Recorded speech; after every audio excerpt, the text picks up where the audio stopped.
बिस्मिल्लाहिर्रहमानिर्रहीम। अस्सलाम वालेकुम। तो कैसे हैं आप सब लोग? उम्मीद करते हैं आप सब खैरियत होंगे।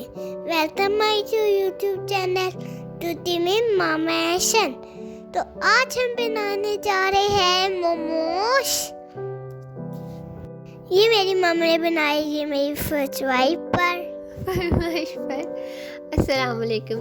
तो मैंने बनाए हैं चिकन स्टीम मोमोज और ये मैंने फ़र्स्ट टाइम बनाए थे। मेरे बेटे ने कार्टून देखे थे माशा एंड बेयर, तब से मामा मुझे ये बना के दे, मामा मुझे ये। मैं कहा मुझे नहीं आते, अब ट्राई तो करें। तो फिर मैंने इसकी यूट्यूब पे कुछ रेसिपी देखी, लेकिन वो ये था कि ये कच्चे कीमे के बनते हैं, तो मैंने तो इस तरह नहीं बनाए। मैंने कहा ये ना कि ये वेस्ट हो जाए, पता नहीं कैसे लगे। तो मैंने पहले चिकन को पका लिया, इसमें शिमला मिर्च, चिकन डाला, काली मिर्च डाली, चिली सॉस, सोया सॉस करके ना इसके रेडी कर लिया। फिर मैंने मैदा गूंदा, मैदे को इस तरह मैंने बेल लिया।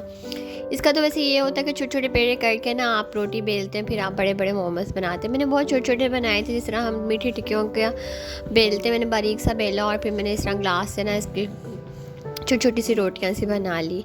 और फिर मैंने इसके अंदर वो जो चिकन मैंने बनाया था वो भर लिया और फिर मैंने इसको कवर करके ना पानी रखा और बॉइल्ड हो गया, तो फिर मैंने स्टीम के ऊपर इसे रख दिया।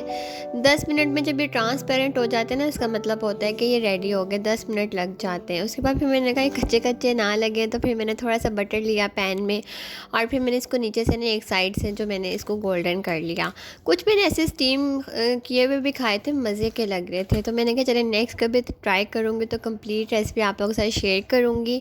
अभी तो बस ये मैंने अपने तरीके से बनाने की कोशिश की है, लेकिन ये फिर भी बहुत अच्छे बने थे। और सबसे बड़ी बात है जिसके लिए बनाए थे ना, उसे पसंद आ गए थे। तो वो मम्मा वैसी शेप दें जैसे जो है माशा एंड बेयर में देते हैं। तो बेटा मैंने कहा मुझसे नहीं शेप दी जा रही है, मुझसे संभल नहीं रहा। तो वो मैंने ना बहुत छोटी छोटी सी इसकी रोटियां सी बनाई थी। अब मैं नेक्स्ट बनाऊंगी तो थोड़े बड़े मोमोज बनाऊंगी। तो बस ये छोटी सी रेसिपी थी जो आप लोगों के साथ शेयर की थी। उम्मीद है कि अच्छी लगी होगी। अच्छी लगे तो वीडियो को लाइक कर दीजिएगा और चैनल को सब्सक्राइब कर दीजिएगा। इसी के साथ मुझे इजाज़त दीजिएगा। अपना ढेर सारा ख्याल रखिएगा, दुआओं में याद रखिएगा।